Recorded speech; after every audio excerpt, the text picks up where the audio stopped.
हे केलेलं आहे आणि याचा निर्णय देऊन मोकळे पण झालेला आहे सर्वोच्च न्यायालय। यामुळे हा निर्णय एसटीच्या आरक्षणाला खूप धोकादायक आहे।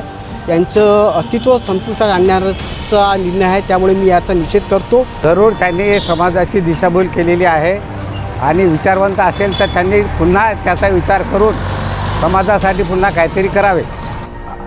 पहिले जे संविधानमध्ये जे लिहिलेलं होतं किंवा आहे का तेच बरोबर आहे, ते नाही आहे किंवा सर्वोच्च न्यायालयानं याच्यात इंटरफेअर करायला नव्हतं पाहिजे। उपवर्गीकरण करणं म्हणजे समाजाला हे घातक आहे आणि याच्यामुळे कसं होईल, घरातला एक व्यक्ती लागला तर त्या घरातला पूर्ण आरक्षण बंदच होणार आहे। घटनाकारांनी जे संविधान दिलं आहे ते अतिशय अभ्यासपूर्ण वृत्तीतून दिलेलं संविधान आहे, त्यामुळे सुप्रीम कोर्टाला हा अधिकार आहे का, आणि जर असेल तर या कारण जे संविधान आपल्याला दिलं आहे, आरक्षण जे दिलं आहे अनुसूचित जाती जमातीला, ते अस्पृश्य असलेल्या समाज वर्गाला सामाजिक भेदभावामुळे दिलं आहे, त्यामध्ये आर्थिक उल्लेख येतच नाही आहे।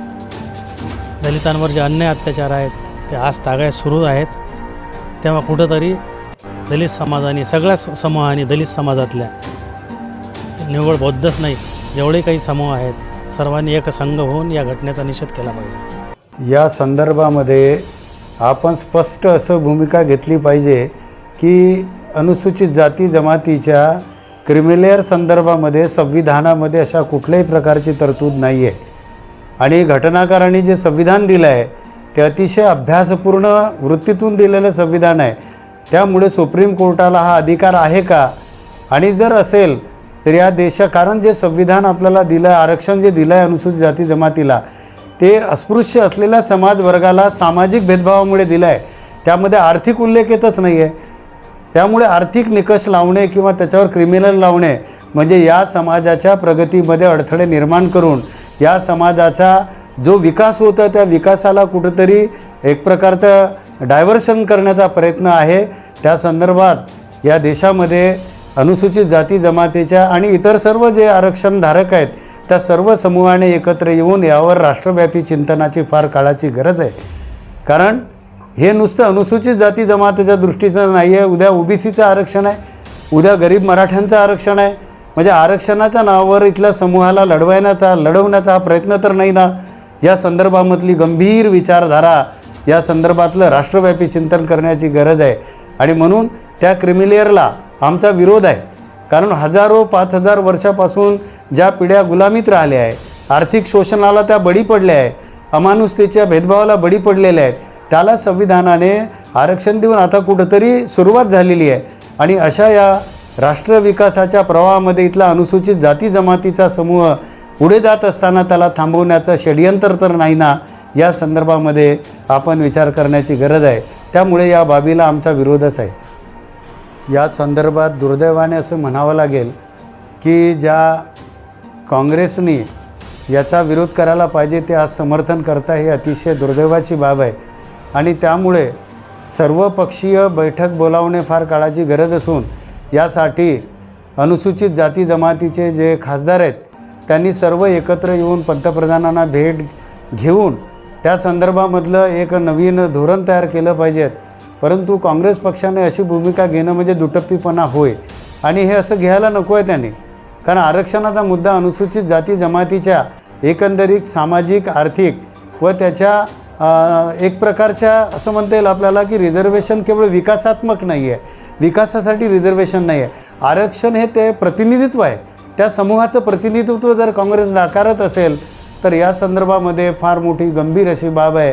या बाबतीत मतदारांनी, नागरिकांनी, समाजातील सर्वच बुद्धिवंतांनी, प्रज्ञावंतांनी यावरती गंभीर विचार करण्याची गरज आहे की ज्या आरक्षणाला संवैधानिकदृष्ट्या बाबासाहेब आंबेडकरांनी त्याला सर्व लागू केलं, सर्व पक्षांनी त्या काळामध्ये मान्यता दिली, अशा वेळेस जर काँग्रेस वेगळी भूमिका घेत असेल तर ही बाब अतिशय गंभीर स्वरूपाची आहे। या संदर्भामध्ये लोकांमध्ये जनप्रबोधन करण्याची, जनजागृती करण्याची गरज आहे आणि म्हणून जर त्यांच्या राज्यामध्ये आरक्षण लागू होत असेल याचा अर्थ त्यांनी क्रिमिलेअरची अट मान्य केली आहे, अशाच प्रकारचा संदेश जनमानसामध्ये जात आहे, परंतु त्या संदर्भातली अधिकृत भूमिका जोपर्यंत त्यांच्या CWCमधून किंवा त्यांच्या नेतृत्वाकडून येत नाही किंवा त्यांचे नेते त्या बाबतीत स्पष्टोक्ती काही करत नाही, विरोधी पक्षनेते त्या संदर्भामध्ये काही बोलत नाही, तोपर्यंत मात्र काँग्रेसबद्दल हा संभ्रम पूर्ण देशामध्ये आणि संपूर्ण लोकांमध्ये सुरू आहे. आणि म्हणून माझी त्यांना कळकळीची विनंती आहे चॅनलच्या माध्यमातून की काँग्रेस पक्षाचे जे अध्यक्ष आहेत मल्लिकार्जुनजी खरगे किंवा त्यांचे जे वरिष्ठ नेते माननीय राहुल गांधीजी यांनी स्पष्ट मीडियासमोर येऊन त्यांची भूमिका स्पष्ट केली पाहिजेत. कारण हा संभ्रम म्हणजे जनतेची दिशाभूल होय, जनतेच्या शोषणाचा प्रकार होय. आणि यापासून भारतीय नागरिकांनी मतदारांनी सावधपणे आपले भूमिका आपले निर्णय घेतले पाहिजे असं माझं स्पष्ट मत आहे. मला एक लक्षात घ्या तुम्ही की विचारवंत तो असतो की ज्याची प्रज्ञा प्रगल्भ झाली आहे, जो उद्याच्या येणाऱ्या भविष्याचा वेध घेऊ शकतो त्याला विचारवंत म्हणतात. पण राजकीय मानसिकतेतून एखादी गोष्ट आपण स्वीकारणे किंवा त्या गोष्टीच्या संदर्भामध्ये कुठली चिकित्सा न करता त्याचे दुर्गामी येणारे परिणाम येणाऱ्या पिढ्यांवर जे होत असतील त्याच्या संदर्भात विचार न करता राजकीय विचारवंतांनी पक्षीय मानसिकतेतून मांडलेली मतं ही काही विचारवंताची मतं आहेत असं मला वाटत नाही. कारण विचारवंत तो असतो जो समाजाची सुरक्षितता, समाजाची प्रगती, समाजाचं एकूणच स्वास्थ्य अतिशय चांगल्या प्रकारे ठेवेल. त्या दृष्टिकोनातून त्याचे शब्द, त्याचे विचार, त्याची कृती असेल. ही सगळी जी विचारधारा निर्माण झाली आहे आरक्षणाच्या संदर्भामध्ये ही राजकीय मानसिकतेतली विचारधारा आहे. आणि ही राजकीय नसावी, ही पक्षीय नसावी, ही जातीय नसावी, तर सर्वसमावेशक अशा प्रकारची जे बुद्धिजीवी आहेत, जे राष्ट्रीय लोक आहेत, अशा या लोकांनी एकत्र येऊन कुठंतरी आपली ठाम भूमिका घेऊन या सर्व विचारवंतांनी जी मतं मांडली ती मतं काही राजकीय दृष्टिकोनातून मांडलेली मतं होती.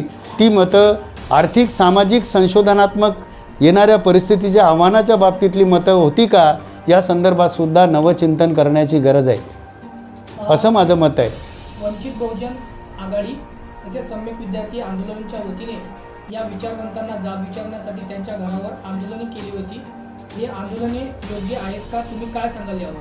मला तर मत आहे की जी सामाजिकदृष्ट्या, आर्थिकदृष्ट्या किंवा मानवी जीवनाच्या विकास प्रक्रियेमध्ये जे काही प्रश्न असतील ते संसदीय लोकशाहीच्या मार्गाने सोडवावी हेच बाबासाहेब आंबेडकरांची इच्छा होती. ज्या विचारवंतांनी केवळ पक्षीय मानसिकतेतून आपली मतं व्यक्त केली आणि त्याचे येणाऱ्या कृतीमध्ये दुर्गामी परिणाम समाज मनाला जाणवले की करणी आणि कथनी याच्यामध्ये फरक जाणवला, तेव्हा समाज समूहामध्ये जी जागृती आली त्यांनी काही प्रश्न विचारवंताला विचारण्यासाठी किंवा त्यांची भूमिका अधिक स्पष्ट करण्यासाठी त्यांच्या घरापुढे जी आंदोलनं केली आहेत ती स्वागतार्ह आहे. लोकशाही मार्गाने प्रश्न विचारणे, लोकशाही मार्गाने समूहाने एकत्र येणे, शांततेच्या मार्गाने प्रश्न विचारणे हा लोकशाहीने दिलेला अधिकार आहे. त्यामुळे त्याचं समर्थन केलंच पाहिजेत. परंतु यावरती कुठली प्रतिक्रिया न देता त्यांच्या विरुद्ध FIR दाखल करणे, त्यांना विरोध करणे ही जी बाब आहे ही लोकशाही विरोधी आहे. लोकशाहीमध्ये विचार स्वातंत्र्याला, मतस्वातंत्र्याला अग्रक्रम दिला जातो. संसदीय लोकशाहीमध्ये समूहाचं मत सरकारला लक्षात घ्यावं लागतो. समाज मनाचं स्वास्थ्य सरकारला जपावं लागते. अशा वेळेस विचारवंतांनी सुद्धा त्यांची मतं जर काही बाबतीत चुकली असतील तर समाजापुढे येऊन त्यांनी ती क्रमाने कबुली दिली पाहिजेत. उलट ते खरे विचारवंत आहेत असं सिद्ध होतील. उलट त्यांनी दडपशाहीचा मार्ग करून जर FIR दाखल करून कार्यकर्त्यावरती काही केसेस सम्यक आंदोलन असेल, आणखीन परिवर्तनवादी संघटना उद्या रस्त्यावर येतील. कारण आरक्षणाचा प्रश्न केवळ एका पिढीचा नाही आहे, तो केवळ विकासाचा प्रश्न नाही, तो प्रतिनिधित्वाचा प्रश्न आहे. रिझर्वेशन फॉर रिप्रेझेंटेशन ही बाबासाहेबांची संवैधानिक भूमिका होती. शांततेच्या मार्गाने आंदोलन करण्याचा अधिकार या सर्व समूहाला संविधानाने दिला आहे. त्यामुळे मी त्याचं जाहीरपणे समर्थन करतो. आम्हाला हा निर्णय पूर्णपणे मान्य नाही आहे. सरकारने जो SC ST OBCचा जो घात केलेला आहे किंवा सर्वोच्च न्यायालयाने जो घात केलेला आहे तो चुकीचा आहे.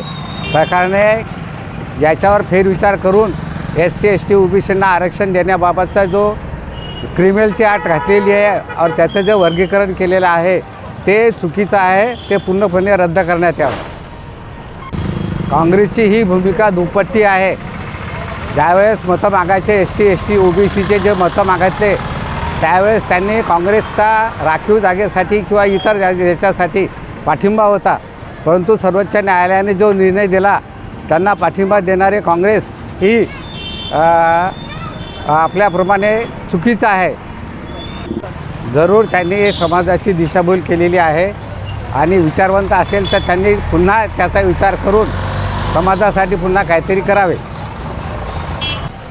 सम्यक विद्यार्थी संघटना व वंचित बहुजन आघाडी यांनी जे विचारवंताच्या घरासमोर आंदोलन केलेले आहे, हे आंदोलनाला माझं समर्थन आहे. आणि हे आंदोलन करायलाच पाहिजेत होतं की ज्यावेळेस विचारवंतांनी त्याचा विचार करून पाठिंबा द्यायला पाहिजे होता, तो दिलेला नाही आहे. सर्वोच्च न्यायालयाने जो निर्णय दिलेला आहे तो चुकीचा आहे काय. आणि पहिले जे संविधानमध्ये जे लिहिलेलं होतं किंवा आहे काय तेच बरोबर आहे काय. हां, सर्वोच्च न्यायालयाने जो निर्णय दिलेला आहे तो मागे घ्यावा काय, अशी मी मागणी करतो. काँग्रेसने SC ST OBCची जी मतं घेतली काय या लोकसभेमध्ये आणि आता दुटप्पीप्रमाणे दोन तोंडी प्रमाणे कामं करून राहिले काय. आणि याच्यावर आता सध्या उच्च न्यायालयाने जे समजा एक प्रकारचा निर्णय दिला त्यावर काँग्रेस काहीच बोलत नाही काय. त्याने त्याचे मतं मांडायला पाहिजे, यावर काँग्रेसने त्याने त्याचे मतं मांडायला पाहिजे.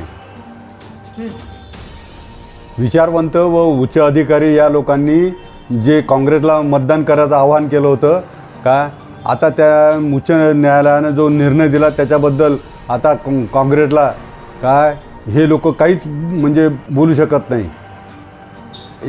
यावर या विचारवंत लोकांनी आता काही ना काही बोलायला पाहिजे, पण ते बोलून नाही राहिले. विचारवंत आणि उच्च अधिकारी लोकांच्या घरावर जे वंचित बहुजन आघाडीचे लोक मोर्चा घेऊन गेले होते ते बरोबर आहे. ते काही बोलून नाही राहिले, यावर ते बोलायला पाहिजे होते त्यांनी, पण ते बोलून नाही राहिले. ते वंचित बहुजन आघाडीच्या वतीने जे आंदोलन केलं ते बरोबर आहे काय असे मला वाटते. सर्वोच्च न्यायालयाने निर्णय हा पूर्णपणे चुकीचा आहे. त्यात निर्णय देऊन त्यांनी वर्गीकरण केलेलं आहे, क्रिमिनल हे केलेलं आहे आणि याचा निर्णय देऊन मोकळे पण झालेला आहे सर्वोच्च न्यायालय. यामुळे हा निर्णय ST STच्या आरक्षणाला खूप धोकादायक आहे. यांचं अस्तित्व संपुष्टात आणण्याचा निर्णय आहे. त्यामुळे मी याचा निषेध करतो आणि वर्गीकरण करायचा निर्णय काम हे संसदेचं आहे, सर्वोच्च न्यायाधीशाचं नाही आहे. त्यामुळे मी या निर्णयाच्या विरोधात आहे. यांना मी स्पष्टपणे निषेध करतो. यांच्या निर्णयाचा, सर्वोच्च न्यायालयाच्या निर्णयावर मी माझा निषेध आहे. हे स्वागतार्थ निर्णय गेला काँग्रेसनी, महाविकास आघाडीने, हे पूर्णपणे चुकीचं झालेलं आहे. कारण की त्यांनी मते घेतली संविधान बचावच्या मार्फत. ST SC OBC आदिवासी यांची मते कशामुळे घेतली, मुस्लिमांची मते कशा जोरावर घेतली, संविधान बचाव. एका इकडे वातावरण तयार झालं, संविधान संपुष्टात आणू, संविधान रद्द करू आणि संविधान वाचवणारी ही यांनी पुढाकार म्हणून असा प्रचार केला. आणि आता ST ST SC STच्या आरक्षणाच्या विरोधात काहीच बोलत नाही आहेत. याच्यामुळे मी निषेध करतो. आणि सर्वात पहिले तेलंगणामध्ये काँग्रेस सरकारने याचं स्वागत केलेलं आहे. ते त्यानुसार त्यांची संघटना तयार करून ते वर्गीकरणाच्या कार्याला सुरुवात केलेली आहे. त्यासाठी मी महाविकास आघाडीचा, विशेष करून काँग्रेसचा निषेध करतो. ते आरक्षणाच्या मुद्द्यावर बोलत नाही आहेत, कारण की त्यांची पहिली जबाबदारी त्यांची आहे. त्यामुळे मी महाविकास आघाडी काँग्रेसचा निषेध करतो. स्पष्टपणे आहे, झाला पिक्चर क्लिअर झालेला आहे सर. या लोकांनी, विचारवंतांनी, अभ्यासकांनी, पदाधिकाऱ्यांनी, चांगल्या अधिकाऱ्यांनी काँग्रेसचा प्रचार केलेला आहे की हे संविधान वाचवणारे आहेत, यांच्यासोबत युती नाही करू, यांच्यासोबत हे नाही करू तर आपलं संविधान संपुष्टात येईल, 2024च्या नंतर इलेक्शनच होणार नाही, असे आदिवासीची, बहुजनांची सर्व वोटिंग घेतलेली आहे. आणि जेव्हा सर्वोच्च न्यायाधीशांनी निर्णय दिला की आरक्षणाच्या विरोधात ST SCच्या, तेव्हा हे गपचूप बसतात.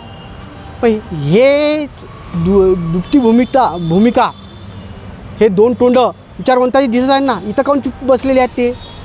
मी ज्या संघटनेनी, विद्यार्थी संघटनेनी यांच्या घरासमोर आंदोलन केले, निषेध केले, मी त्यांच्या बाजूने आहे, मी त्यांचं समर्थन करतो. ते योग्य आहे, ते योग्य. कारण की लोकसभेला याच लोकांनी महाविकास आघाडीचा प्रचार केलेला आहे संविधान बचाव म्हणून.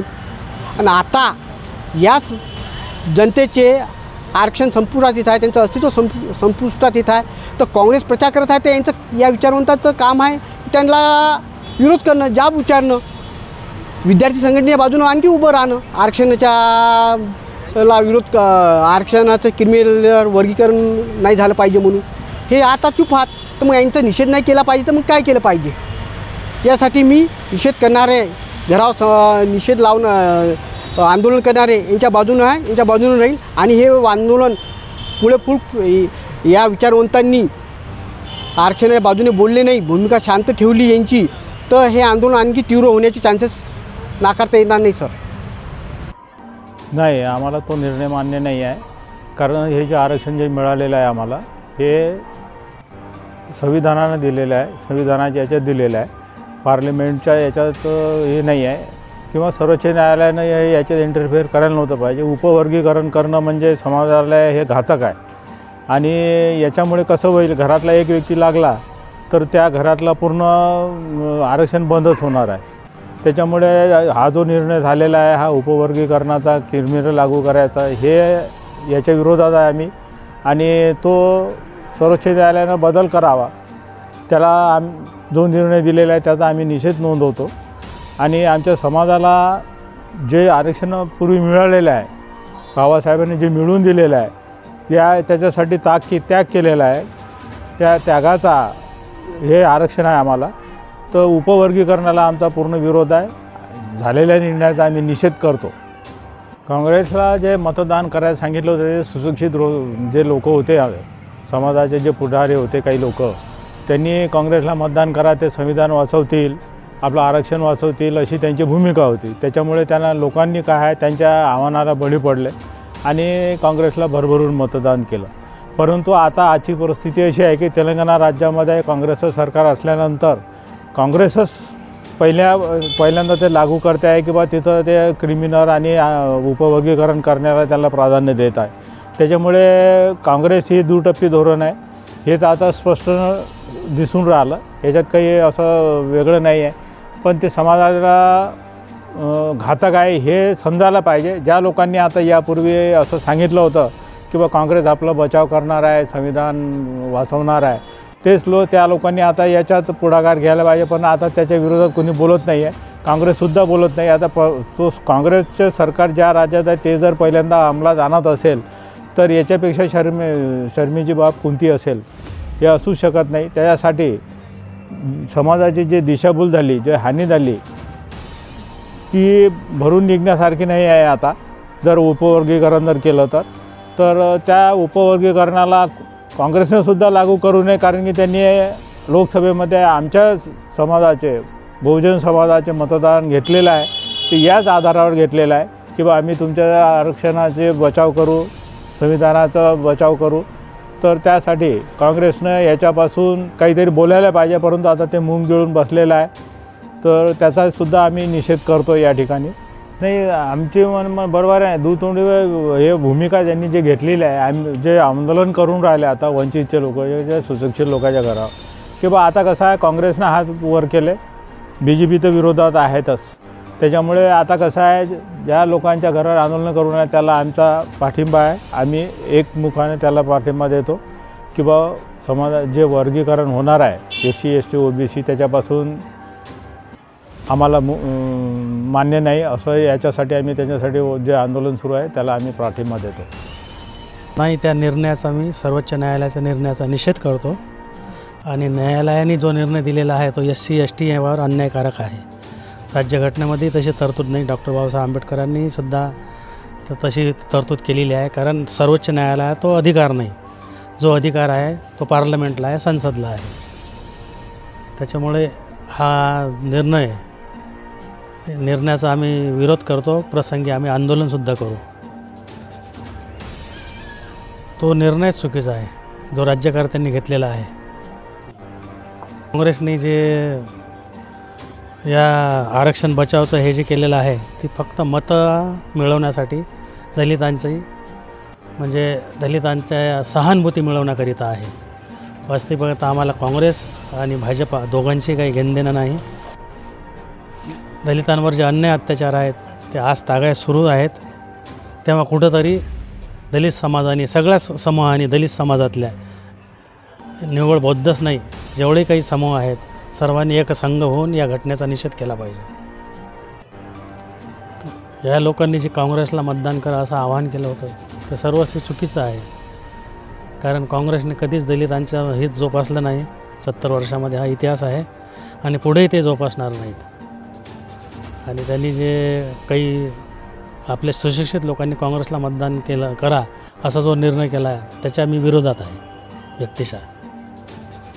ज्यांनी हे आंदोलन छेडलं त्यांचं मी व्यक्तिशः अभिनंदन करतो. कारण चुकीच्या गोष्टीचं कधीच कोणी समर्थन करू नये, मग तो कुठलाही पक्ष असो.